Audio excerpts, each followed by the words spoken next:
Hi everyone and welcome to week 15 for junior cycle higher level. So today we're going to be going through expected values and combining outcomes to do a probability. So we're going to be going through a couple of examples and then after that I'm going to be going through some exam questions with you. So if we look at the first example there, suppose we roll a die which is a sample space of 1, 2, 3, 4, 5 and 6. So what that means is that you can get any of those numbers when you roll the dice. So say we get the following results from the 10 rolls.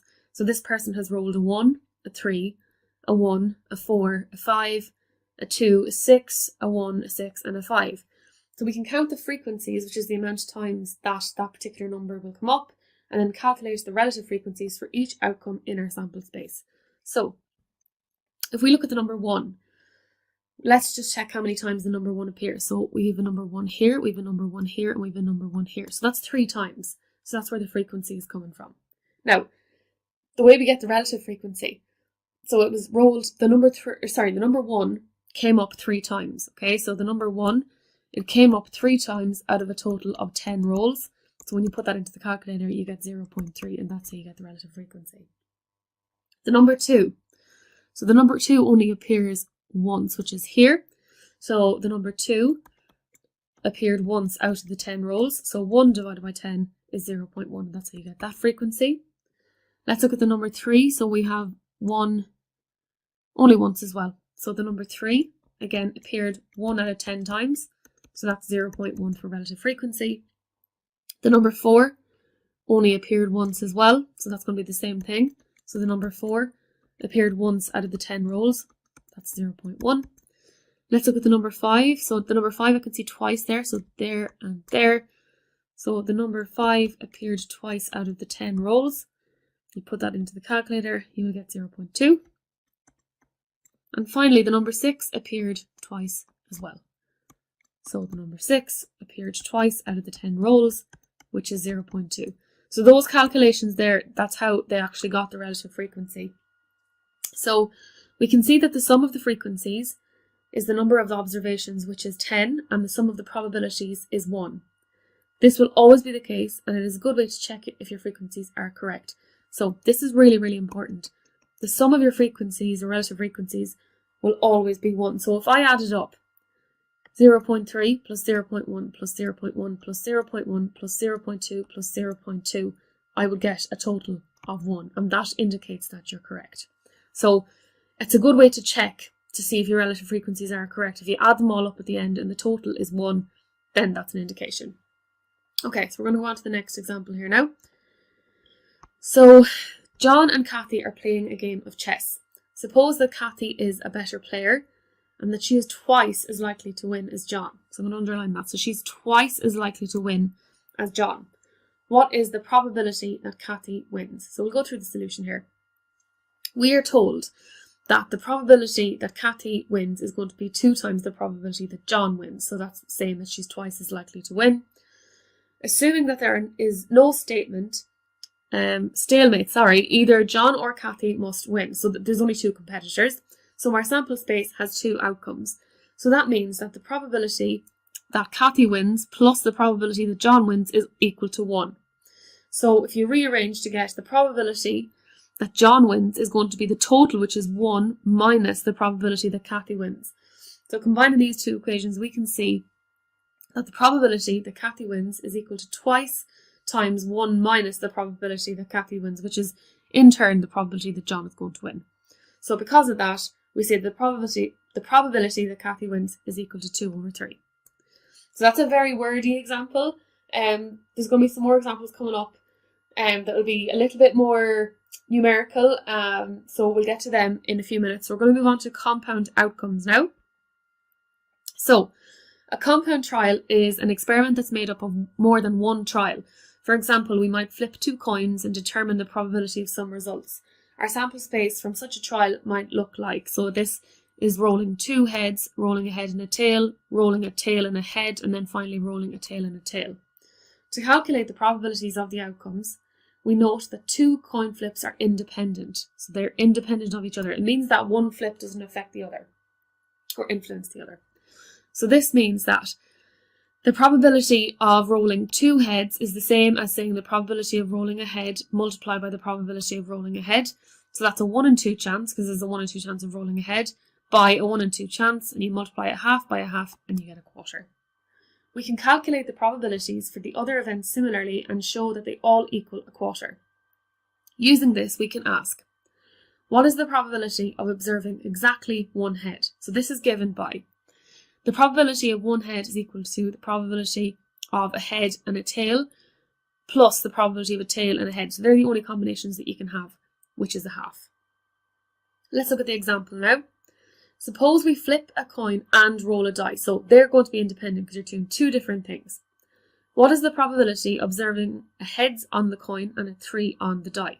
Well, what is the probability of getting a head? It's going to be a 1 in 2 chance. And then what's the probability of rolling a 3 on a die? Well, you've got 6 numbers to choose from, but you want to roll the number 3, so that's going to be a 1 in 6 chance. So that you need to keep that in mind. So the solution. We know that the probability of rolling a head is 1 over 2, and the probability of rolling a 3, that's written like this, is 1 in 6. Since the events are independent, we have the probability of getting a heads and a 3 is going to be a half multiplied by a 6, which is a 12th. So I'll just do this out here again. So the probability of rolling or flipping a head and a 3 on the dice, the probability of rolling a head is a half, and you're going to multiply that by the probability of getting a 3, which is 1 over 6. And the reason you're multiplying it is because they're independent. When you put that into the calculator, you will get 1 out of 12. So it's a 1 in 12 chance. Okay, so we're going to go on to the next example. Of all the last 10 All-Ireland Senior Football Championships as of 2011, Kerry have won 4 of them. Of the last 10 All-Ireland Senior Hurling Championships as of 2011, Kilkenny have won 7 of them. What would you estimate is the probability that next year's football and hurling winners will be Kerry and Kilkenny respectively?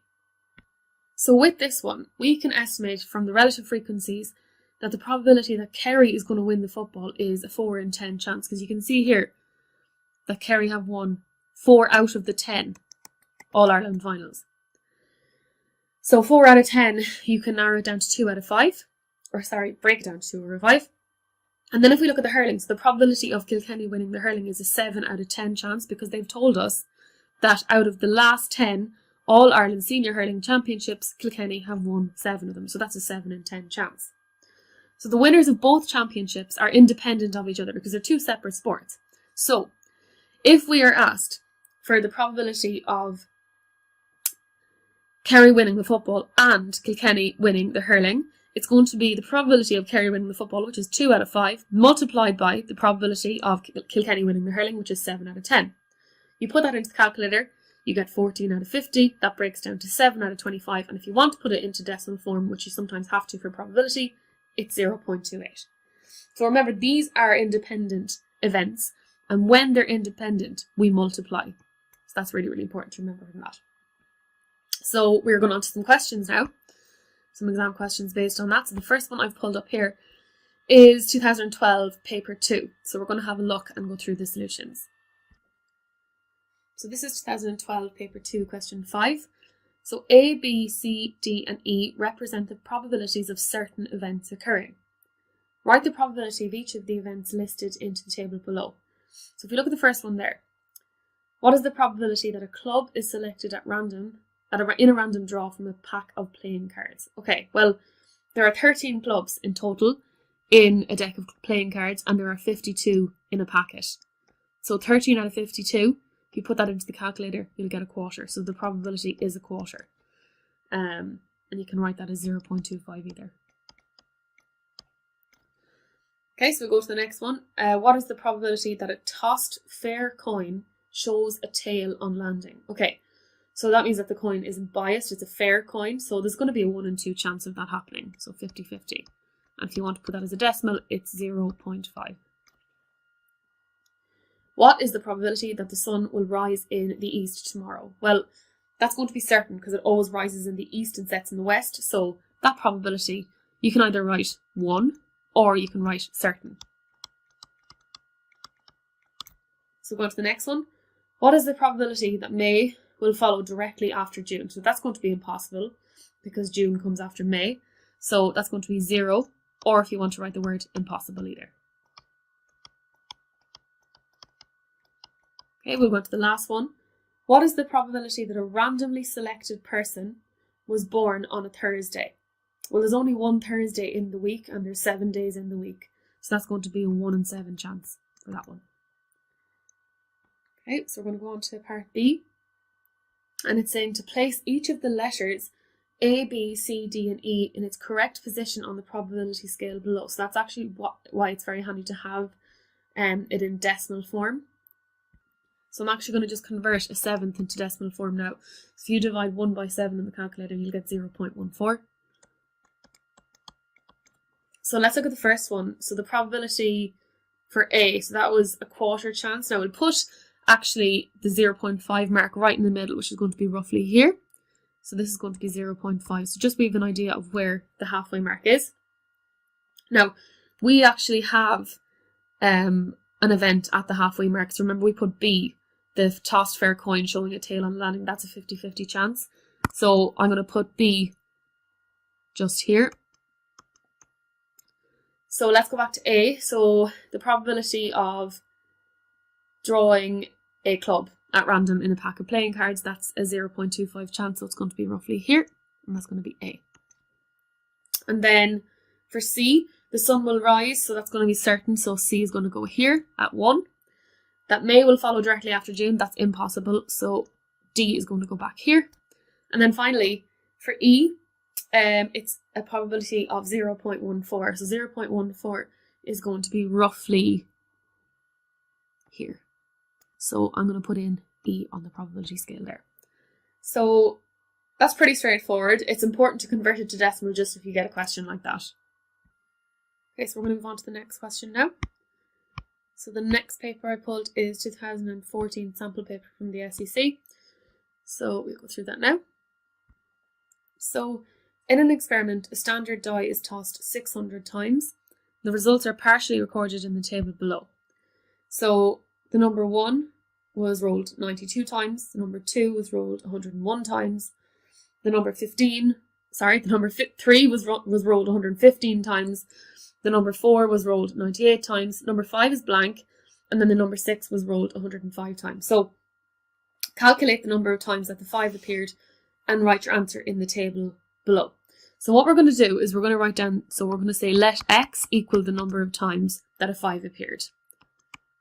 So we'll let x equal the number of times the 5 appeared.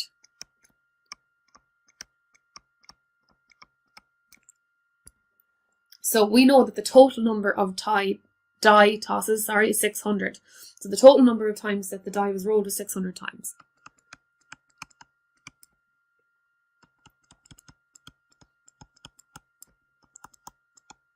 Now from that, if we add up all of the frequencies together, we should get 600. So if we add up 92 plus 101 plus 115 plus 98, I'm going to say plus x because we haven't got that yet, plus 105, we should get 600. So when you add all of those numbers together, you will get 511 plus x is equal to 600. So now we have an equation. So the way we get x is going to be 600, take away 511, and x is 89. So that means that the number 5 was rolled 89 times. So I'm now going to pop it in the box up here. So after looking at the results, Anne claims that the die is unbiased, or fair. That's another word for unbiased. Do you agree with her? And give a reason for your answer. So do we agree with Anne? Do we think that the die is fair? So the answer is yes. So we would agree with her. And the reason is because if we tossed a fair die 600 times, we would expect that each number would occur approximately 100 times. Now, given that all these frequencies are close to 100, we can safely assume that the die is unbiased. Like 92 is close to 100, 101 is close to 100, 115 is close to 100, 98 is close to 100, 89 is close to 100, and so is 105. So that's the reason. So we're just going to write that out. So if we tossed a fair die,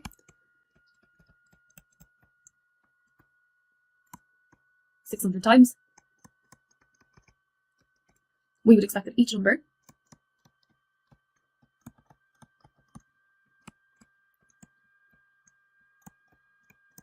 would occur approximately 100 times.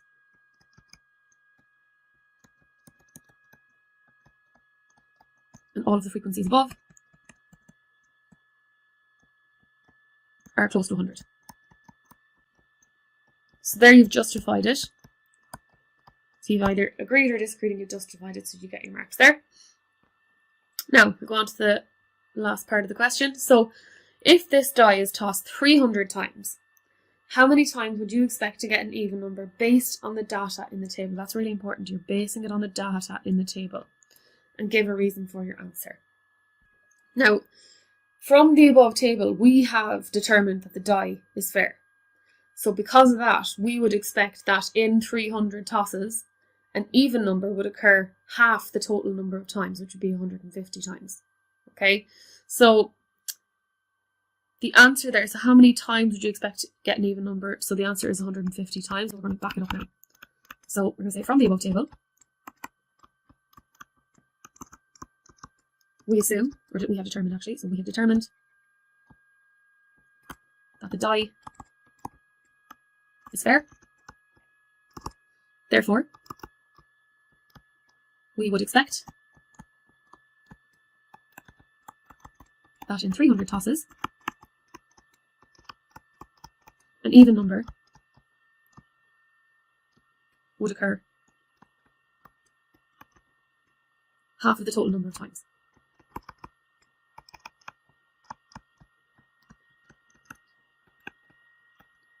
i.e. 150.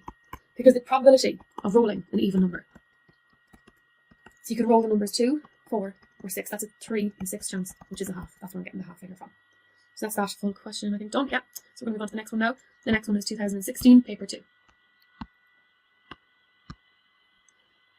So Paul is raising money for a charity in his school. He organises a fun day where one of the games is played using the spinners, and the rules are shown below. So spinner A, you have sections 1, 2, or 3, and spinner B, you have sections 1, 2, 3, 4, and 5. So the rules are, you pay €1 to play the game. So i.e. when you play the game, you spin both spinners. If you get the same number on both spinners, you will get €1 back. But if you get the sum of 8, so sum meaning when you add them together, on the 2 spinners, you will get €8 back. So it says here, complete a two-way table to show the sum of the numbers on the 2 spinners. So sum means we're going to add together. So when we add 1 and 1, we get 2. When we add 2 and 1, we get 3. And when we add 3 and 1, we get 4. So that's the first one done. So then we're going to add 1 and 2, we get 3. We're going to add 2 and 2, and we get 4. The fifth one is done, or number 5 is done.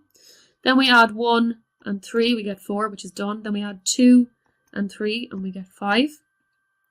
Then we add 3 and 3, and we get 6. Then we're going to add 1 and 4, and we get 5.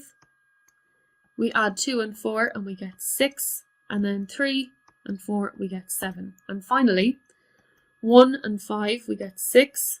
2 and 5, we get 7.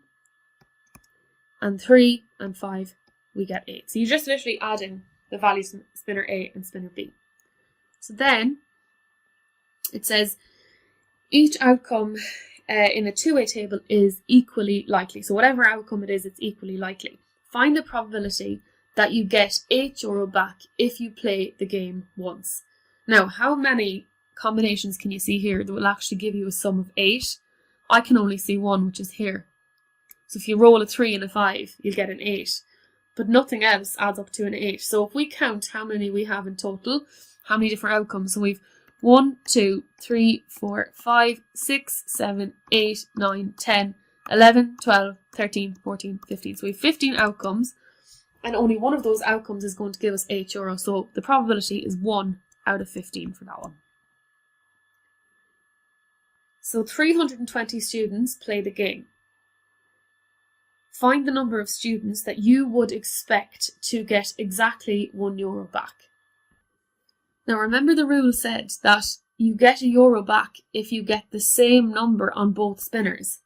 So we need to find how many different combinations, if you got the same number on both spinners, see how many times that would appear.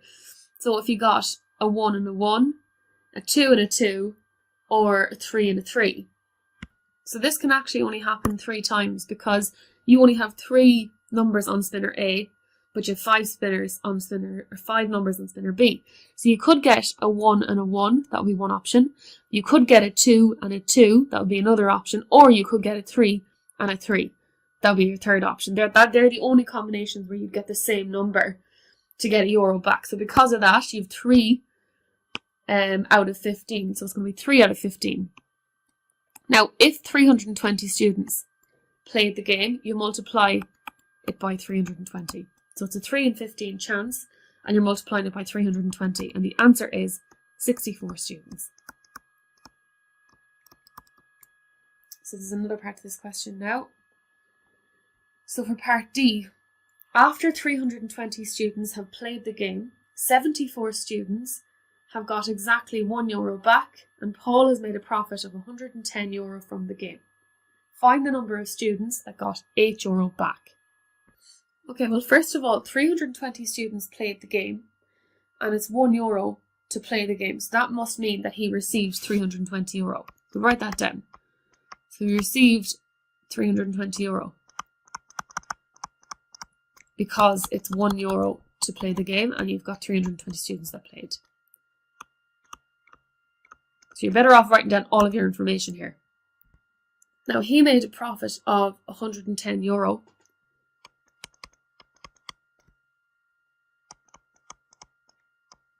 So if we take that profit away from €320, we'll find out how much he actually had to pay out, which was 210. Now, of that €210 he paid out, we were told 74 it got exactly €1 back. So 210 take away 74 will give us the amount in money that includes the number of students who got €8 back. That gives us €136. So €136, what does that represent? That so €136 was won by the students getting €8 back.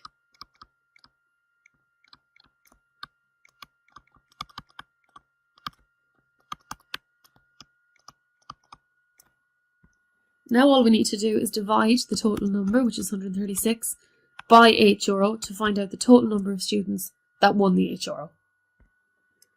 And the answer there is 17 students. So it's really important to write down all of your information here. So I think there's one more part to that question, so part E.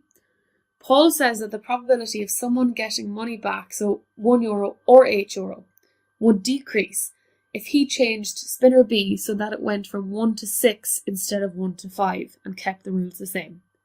Is Paul correct? And make a two-way table using the changed spinner B and use it to justify your answer fully. Okay, so I'm going to do a table. I'm going to copy out what we had before, but we're adding in a 6 now to spinner B. So for spinner B,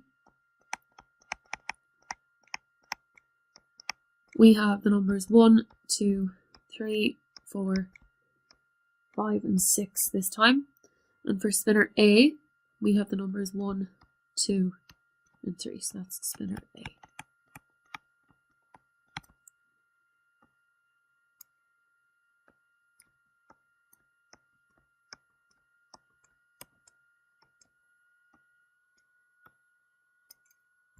So all I have to do now is just add together. So 1 and 1 will give me 2, 2 and 1 will give me 3, 3 and 1 will give me 4, 1 and 2 gives me 3, 2 and 2 gives me 4, 3 and 2 gives me 5, 3 and 1 gives me 4, 3 and 2 gives me 5, 3 and 3 gives me 6, 1 and 4 gives me 5, 2 and 4 gives me 6, 3 and 4 gives me 7, 1 and 5 gives me 6, 2 and 5 gives me 7, 3 and 5 gives me 8, and finally 1 and 6 gives me 7, 2 and 6 gives me 8, and 3 and 6 gives me 9. So from that you can now see that there are 2 ways you can win €8. And that's if you spin a 2 and a 6 or a 3 and a 5. So we're just going to write that down. So we can now win €8 2 ways. Now this time there are 18 outcomes, there are 8 different outcomes there. So it's going to be 2 out of 18. That's the probability. So that's going to be 1 out of 9. So we can say that that's the probability of winning €8. That's a 1 in 9 chance, or a 2 in 18 chance. Now the probability of winning €1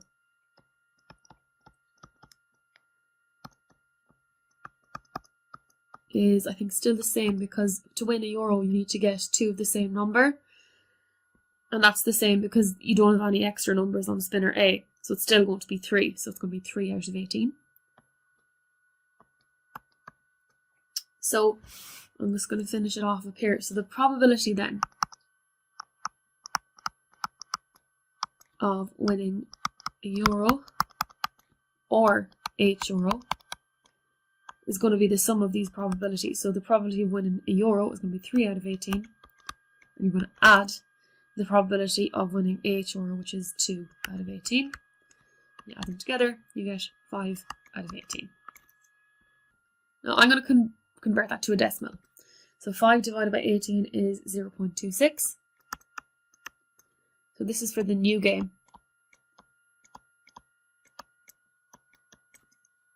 Now for the old game,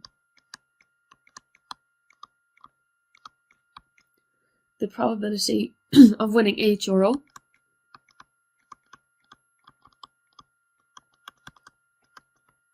was 1 out of 15. And the probability of winning €1 was 3 out of 15.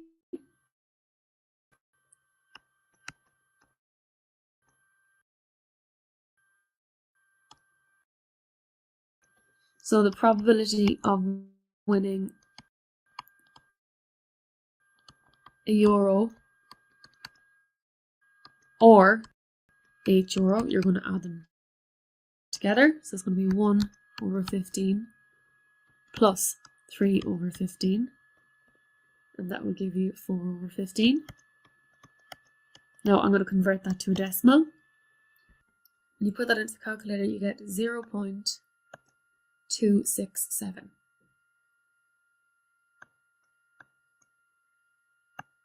Now I've just realised that I've made a mistake up here. 5 divided by 18, I've done it on a different calculator, is actually 0.278. So looking at those probabilities, there is more of a chance of winning €1 or an €8 with the new game than the old game. We can see that the probability is greater for the new game. So the answer is there is no, and the justification is that the probability has increased